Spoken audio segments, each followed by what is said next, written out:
Hi everyone. So আজকে হচ্ছে আমার বোন আমার সাথে একটা চ্যালেঞ্জ করেছে। তো চ্যালেঞ্জটা হলো গিয়ে ও যদি ভালো করে বিরিয়ানি রান্না করতে পারে তাহলে হচ্ছে আমি ওকে 1 কাপ চা বানাই দিব। সো ও কিন্তু অলরেডি সকাল থেকে মানে বিরিয়ানি বানানোর জন্য তোড়জোড় শুরু করে দিছে। সো চলেন দেখে আসি ও কিভাবে বিরিয়ানি বানায়। ওটা হচ্ছে ওর শর্টকাট নিয়মে বিরিয়ানি, আমি জানি না এবার কেমনে ও বানায়। সো চলেন দেখি। চ্যালেঞ্জটা ও একসেপ্ট করেছে। আমার শর্টকাট বিরিয়ানি রান্না করার জন্য এখানে তার প্রথম স্টেপ দিয়ে দিয়েছে। এখানে কয়েকটা তেজপাতা, এলাচ আর দারচিনি দিয়ে দিয়েছি। আর আমার বের হওয়ার পর আমি এখানে প্রায় 1 কাপ থেকে একটু বেশি পেঁয়াজ কুচি দিয়েছি।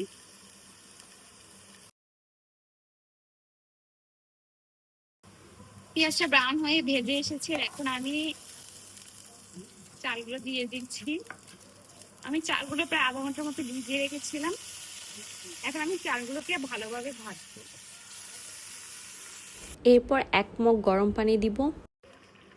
এখানে আমি পরিমাণ মতো লবণ ব্যবহার করছি। আমি মুরগিটা দিয়ে দিচ্ছি, নাড়বো। নেড়ে হচ্ছে ঢাকনা দিয়ে রাখবো একদম হালকা আগুনে। আর কোনো কাজ নেই, জাস্ট লবণটা টেস্ট করবো। 3-4টা কাঁচামরিচ দিয়ে দিব, দিয়ে আরেকবার ফাইনালি নেড়ে এটাকে আমি ঢাকনা দিয়ে ঢেকে দেবো এবং একদম লো হিটে এটাকে রান্না করব।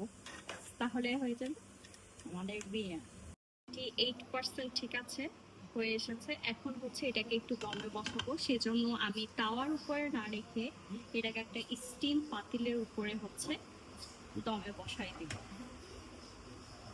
আমি ঘি একটু দিয়ে দিচ্ছি। এটা ফাঁকিবাজি বিরিয়ানি কিভাবে হয়েছে আমি বলি। আমার প্রতি সকাল সকাল উঠে আগে ভাগে মুরগিটা রান্না করে রাখছে, বলতে যেটা ফাঁকিবাজি বিরিয়ানি একদমই না। ও সবকিছুই দিছে বিরিয়ানির জন্য, যা যা লাগে ও সবকিছু ইউজ করছে, মোটো এটা ফাঁকিবাজি না, ফুল কোর্স।